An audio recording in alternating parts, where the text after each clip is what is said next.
Well, hello, guys. Happy resurrection. He has risen. Thank God for his grace and mercy. Wow, I was just thinking, like, wow, what if we were only forgiven for our sins on Easter? That would be chaos. Imagine trying to wait on Easter to be forgiven for your sins. Wow, we'll be just on our edge the whole entire year, hoping and praying that you don't die until that Easter comes along. So I was just thanking God, like, you know what, thank you, God, for your grace and mercy each and every morning. Each and every day we wake up in his grace and his mercy. And resurrection, Easter, the whole Easter is just a reminder for us to be grateful, to stay on track, to just know that we don't have to do anything out of our own strength, because it's never going to be about our works. It's all him. It's all by the grace of God. So I was just so grateful today. So yeah, happy resurrection. He has risen. He has risen in us, and we just have to continue on with the good works, with what you call witnessing of the word. So yeah, happy resurrection wherever you are. I hope you had a wonderful Easter. So let's get into it, guys. So today I am going to talk about marriage. I decided to talk about marriage because my anniversary is around the corner, in May. And since I haven't talked about it, I said, yeah, let me just summarize what I think about this marriage thing. And I'll be getting into those, goody stuff in the future. But yeah, so the thing with marriage is I've learned that marriage is not the same, really. You can study somebody who has whatever you think is a perfect marriage, and you can try and copy what they do, and it will never work for you because you are just two different people and two different couples. So marriage really, it's never the same. It's never the same. So I would say, for us, marriage, we have learned that marriage has seasons. Marriage is full of seasons, really. One, you have all seasons in your marriage. You have the winter, you have the summer, you have the fall. It just changes. That's marriage to us. So if you are looking to be married, or you're still in your honeymoon phase of your marriage, hey, marriage is a beautiful thing, guys. It is a beautiful thing. Don't be scared. If you're a guy, go propose to your girlfriend. If you're a girl, hey, go get married if you're ready. You just have to be ready, and you have to really know that you are entering into a partnership here. It's not a game. It's something to really take serious.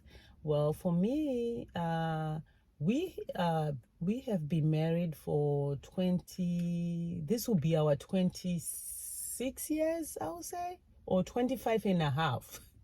Yeah, I'll say 25 and a half if I'm going to count the dating and the traditional marriage. So for our white wedding, we'll say we've been married for 24 years.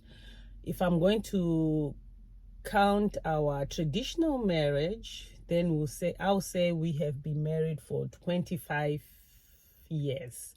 But if I'm going to include our dating period, we only dated for 6 months. So that will be 25 and a half years that we've been together. Yeah. Yeah.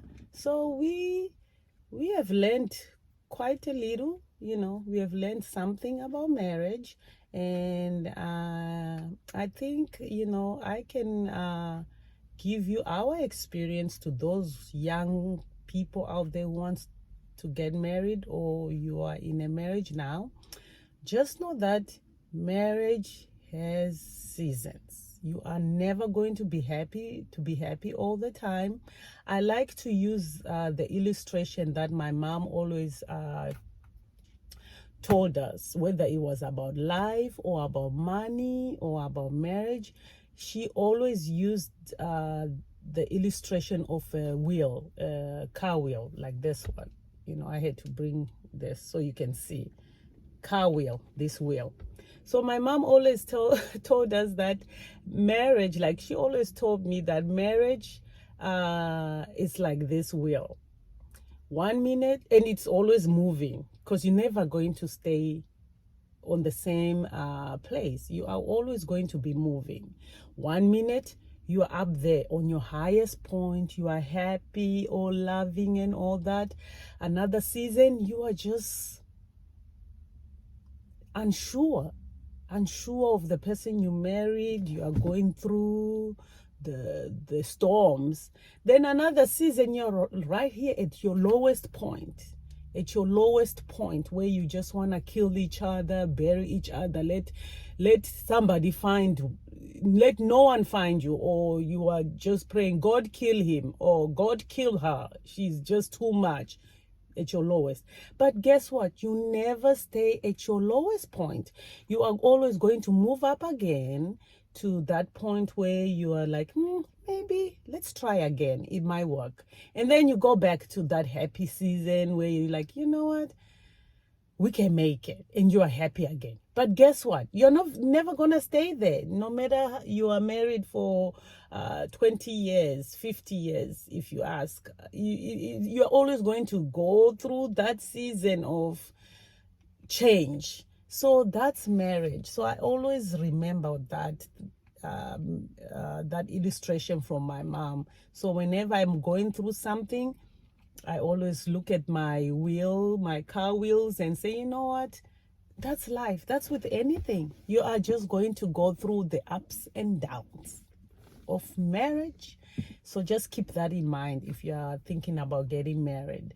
And then I also think that marriage is more than looks. It's more than the physical. Marriage has to be more than the intimacy and the materialistic things, because if you are thinking to get married and you are marrying for the wrong reasons, let's say you like how they look, guys, things can change. Look at me. Let me show you something. Look at my eye. Look at my eye, guys. I don't know if you can see that. This is better.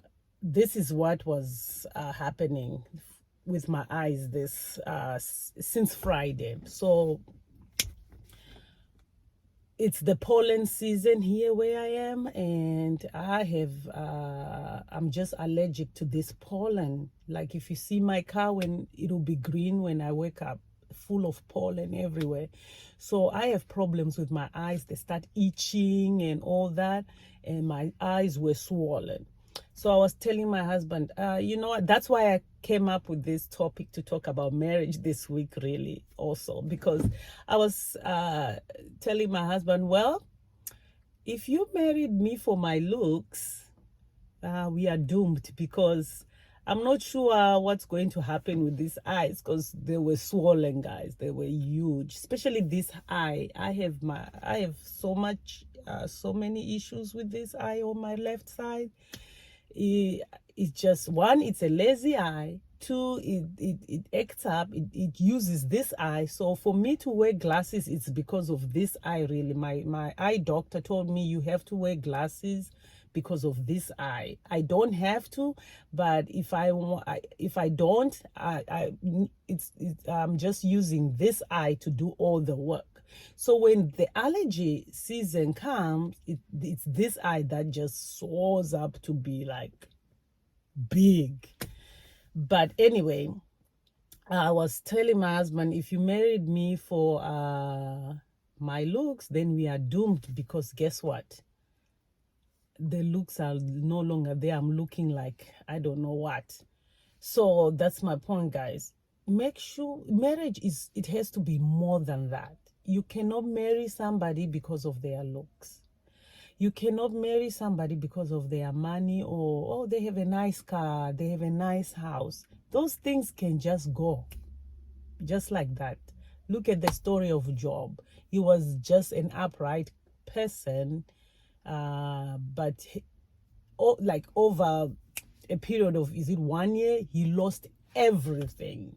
So if you are in it for the things, then you are doomed. And if it's about intimacy, oh, forget that one.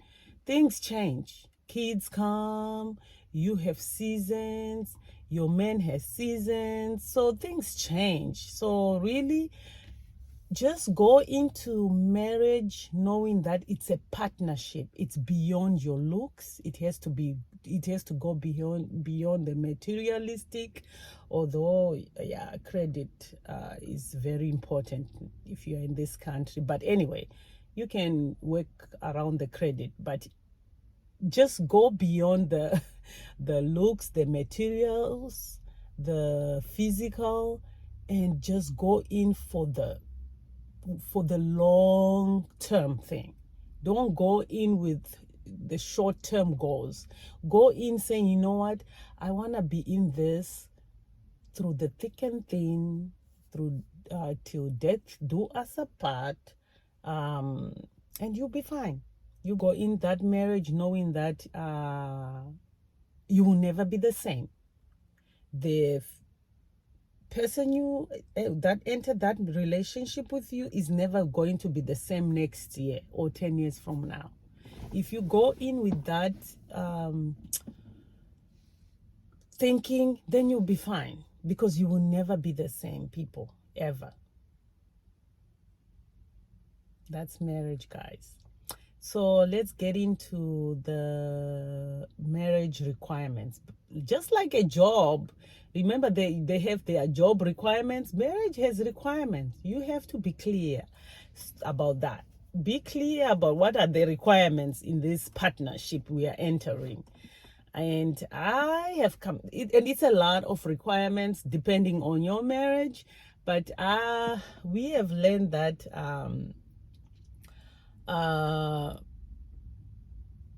some of the requirements that I've learned that you need to know before you say I do is learn to forgive quickly.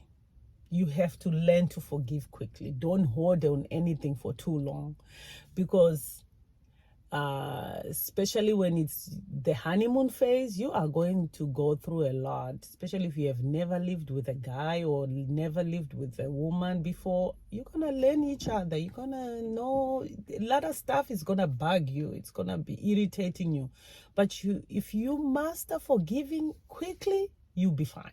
So master this forgiveness thing early on in your marriage and you'll be fine. That's a requirement for me. That's a number one requirement for me that I learned. And this one, it's a sensitive one, especially people, they don't want, I don't know, it depends with where how your understanding is on this one. Submissive. I don't know why it's so sensitive, but you just have to be submissive to one another. Your husband has to be submissive to you. You have to be submissive to your husband, depending on how you define this word submissive. It's not a bad word. It's just how you look at the things. So this one, you just have to be clear on both sides. What do you mean you want me to be submissive? And vice versa. So this one, it's a requirement, because really, if it's not there, you're just gonna be bickering and eating each other up, to be honest. Another requirement will be respect. You just have to learn to respect each other. Leave the family out of your business, out of your arguments. If you can learn not to bring your mother-in-laws, your sisters, your brothers, your sister-in-laws into your marriage, you'll be fine. Do not bring when you are angry, do not bring family members in your argument. They have nothing to do with your marriage. Because anger tries to go and let me hurt you so much. Who can I bring in so I can hurt you with my words? So yeah, just leave them people alone and just try and respect one another, because that respect thing, it's a big one. It's a big one, guys. You just have to respect your husband. You have to respect your wife. That's, if you can master that one, you'll be fine. It's a requirement. It's a requirement, I think. And communication. Oh yeah, communication, it's the key to everything.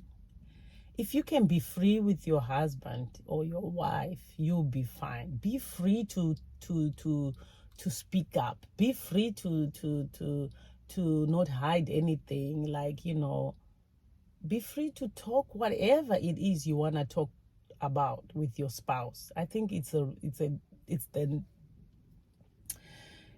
the best favor you can do for yourself. And with communication, even if you are silent, you're communicating already.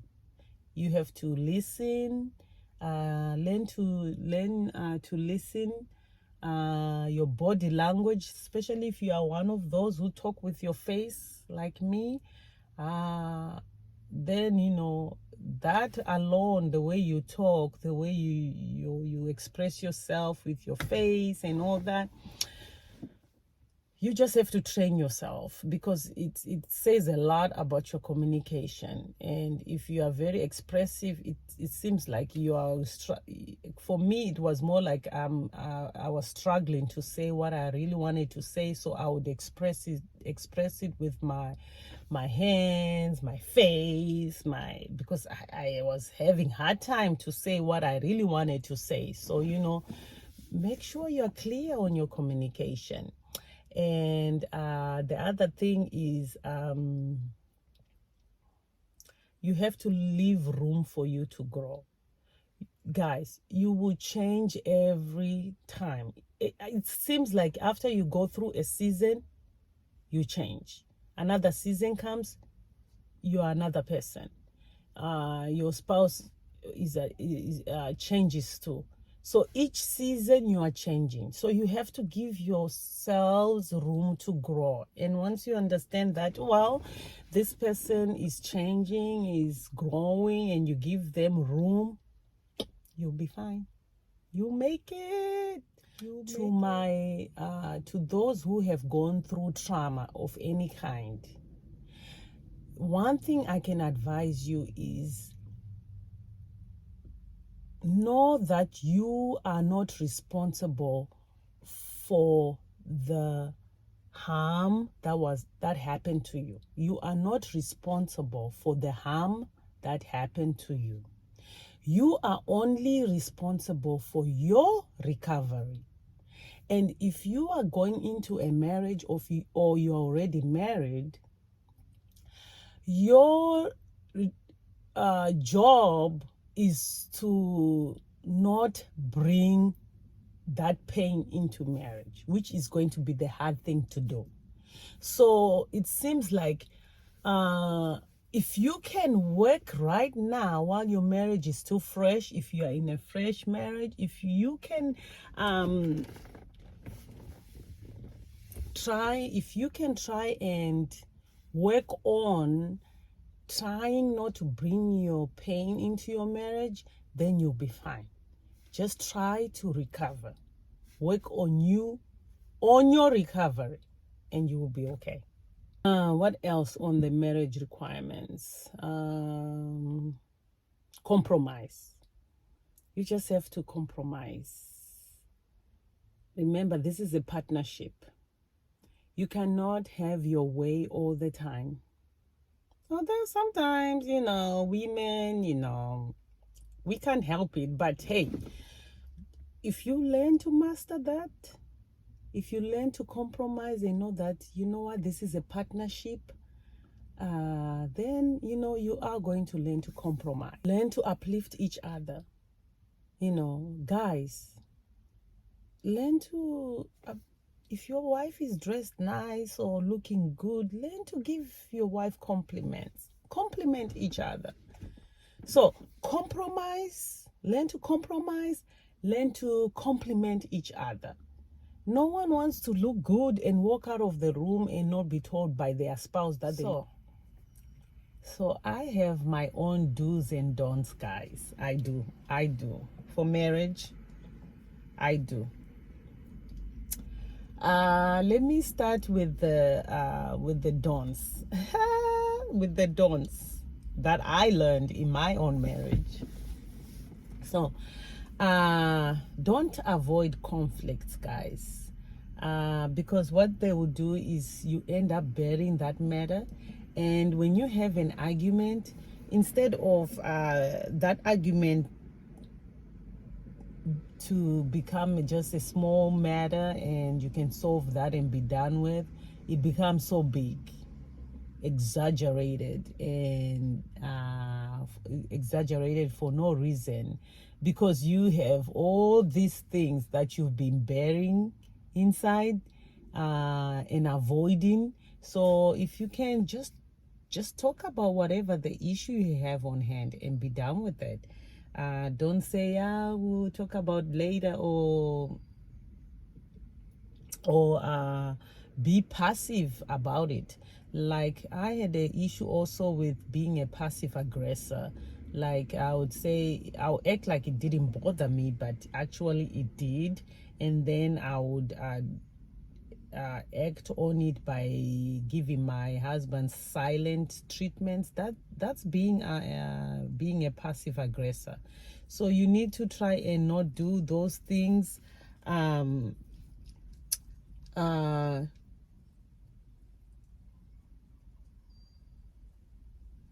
Because what I've noticed,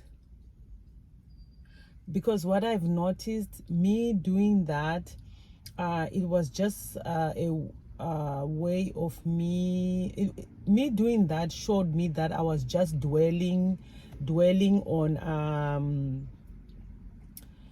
my past dysfunctions. So I would bring that.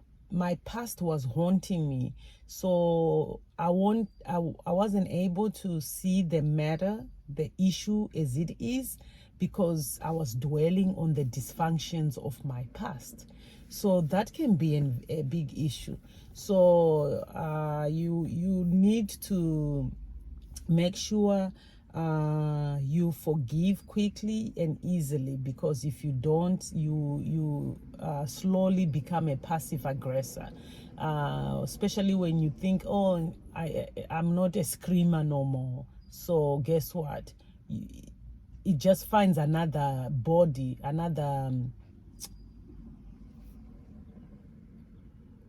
you find another way to express yourself. So let's say if you used to be a screamer when you're arguing, so now you say, you know what, I'm not a screamer, but yet you have taken a role of being passive, being a passive aggressor. You are now giving the silent treatments because you are avoiding to scream, because you fail to communicate your issues in a mature way. So you become silent and you think, oh, I'm better off like that. But both ways, being a screamer and being a passive aggressor is equally the same thing to me. So yeah, learn to just express yourself in all conflicts. Don't bury anything. So kill the assumptions, kill the mind games, the jumping into conclusions, and yeah. So kill the assumptions, kill the jumping into conclusion, kill the mind games. That doesn't work in marriage. It just adds up it makes things complicated, and it ends up going the wrong way all the time, all the time. And this is a big one, guys. Never compare your spouse to your dad or to any your friend's husband or whatever, or the TV character. Don't do that. Don't do that. It doesn't work. It doesn't work. It will never work. So if you can master that one, just master it very quickly. It will never work. Never compare your husband to your dad. Those are two different people. So yeah, I would have given you an example or examples, but you know, the video end up being long, so we'll leave that for another day. Let's get into the do's. Spice up your marriage, because like I said, because marriage is seasonal. You grow, your husband, your spouse, they grow. So as you are growing, you are changing. As you are changing, you need to be spicing your marriage up to that change that is happening. If you do the same old thing over and over and over again, you are just going to grow distant, and you are going to grow apart, and you're going to be bored because it's the same old thing. Both of you have to put an effort to try and spice your marriage up. You have to always acknowledge the issues you have. Once you do that, you give it you give that issue room to solve it. Honor your spouse emotions. It's very important you honor your spouse emotions. Let's say if you're arguing, your spouse has a tendency of, let's say you're at the peak of your argument, they storm off and go. Master that. Know that that's how they deal with that argument. Don't be going around behind them. You better come. We better solve this matter right now. It doesn't solve anything. It's just going to make the situation worse. So if you master that, okay, my spouse don't like to talk about this issue head on when it's heated. They like to storm out. Go somewhere for 5-10 minutes, not for the whole entire 24 hours. No, that's an issue. They go out 20 minutes to breathe, and then they come back. That's okay. Once you master that's their way of doing things, then you'll be fine. You have to master your spouse emotions. Well, if your spouse is the one that they just go into a cocoon, they don't want to talk about it, well, give them room to go in their cocoon. When they come out, you handle the issue. Hopefully they don't stay in their cocoon forever. They come out, and then you talk about it, you know. Like right now, after years of practicing, when we have an argument now, like if we have a heated argument, I learned this from our church leaders, and we started implementing that. That's why it's good. You can learn some things from other couples. So we now, when we have an argument, we don't talk about it in the house. We go out to a restaurant, we sit, and we talk about it there. Because guess what? There are people around you. You cannot scream. You cannot act crazy.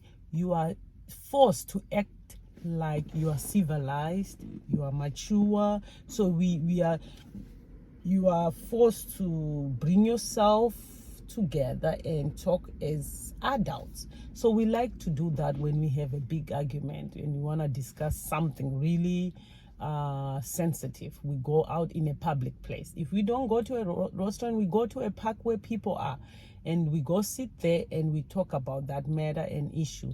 And if we cannot resolve it, we leave it alone. We'll say, you know what, we'll come back again another time and talk about it. So now we don't go bah, bah, bah, bah, bah, bah. We used to do it, but it never worked. So when we saw that it never worked, we just learned another habit, which was, you know what, let's discuss this in a mature way. And because you go through so much together, you are going to learn each other emotions, and then you learn to just, you know what, you will get to a place where you won't even have an argument go more than an hour. You argue, the next hour you're like, okay, so what are we gonna eat? Or you argue and then you be like, okay, so are we going to do this and this? You're not gonna be holding on that issue. You're going to get to that point, but it requires both of you to mature and to learn how to do that. It is a lot, guys, but you know what? It's doable. You can work on it and you can succeed in it. There's this quote that I love. I read it in a book. I forgot the book. It said, your behavior towards your spouse says a lot about yourself. So your behavior, it's something like that. Your behavior towards your spouse is a statement about yourself. That is deep. You know, when I read about that, you know, you kind of like, you start intentionally changing your behavior towards your spouse, because you are disgusted by how you act towards your spouse. So you just have to maintain self-respect and rise above your emotions, rise above your hurt, rise above your issues. Rise above whatever you're feeling. You can do it if you want your marriage to work. So what can you learn from this, guys? Well, if you are a newly wedded couple or you are thinking about getting married, join the couple group thing at your church. I hope they have one. If they don't, find maybe somewhere where they have those couple group meetings. They are really good. They helped us, especially when we were back home. We used to go to one of these couple group session that they had. It was private owned. One of our friends introduced us through church, but it wasn't through our church. It was through another church, but it was fun. We used to go to seminars and things like that. It was so much fun. We learned a lot. Is having a couple that is your friend, that you can trust, that you are close to. That if you have someone like that, that is really helpful.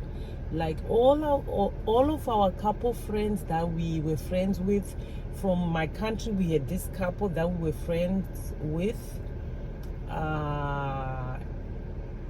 We used to have like every weekend, we go to their house or they come to our house, and we have like an indirect game where you don't mention. We'd write like little our issues on a paper. You don't write your name, and you put it in a small bucket, and we'll pick whatever we'll pick, and we'll discuss it, and then we'll go on that topic.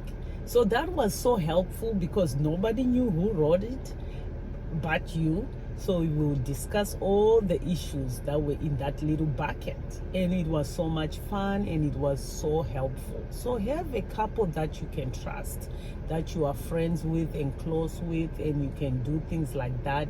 Even when we came here, we were very fortunate to find this couple through my husband job. His co-worker, he became friends with his co-worker, and his co-worker's wife, we just clicked, and we've been friends since.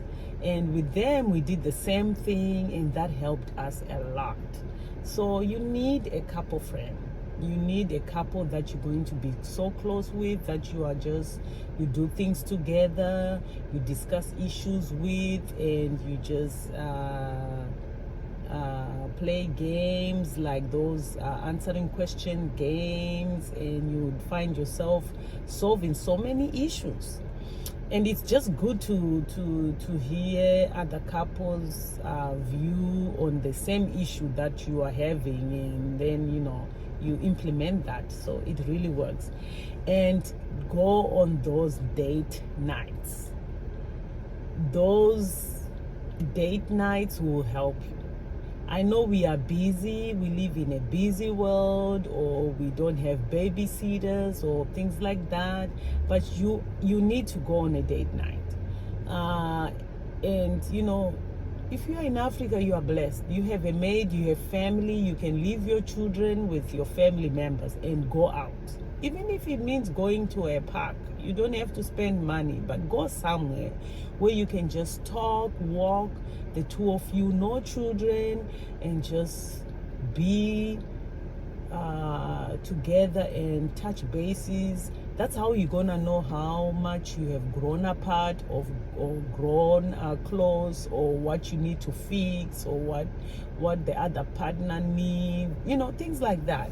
So you really need to go on those date nights. If you're in a country like this where you don't have someone to leave your kids with, then if you have that couple that you are friends with, you can babysit each other's kids. You can do it once a month. You don't have to do it every weekend. You can do it once a month. Let somebody babysit your kids and go out. You just have to. Because you know what? If you don't, when your kids grow up and now you want to start doing this date thing, you're going to notice that you have grown so much apart, and you don't know what to do with each other no more, because it was all about the kids. So you really need to work on going out, dating each other, and having fun as a couple. Just keep in mind that everything that you don't like about your spouse is going to reveal all the unresolved issues in your own self. It's just the way it is. Just start really studying that. You will see what I'm talking about.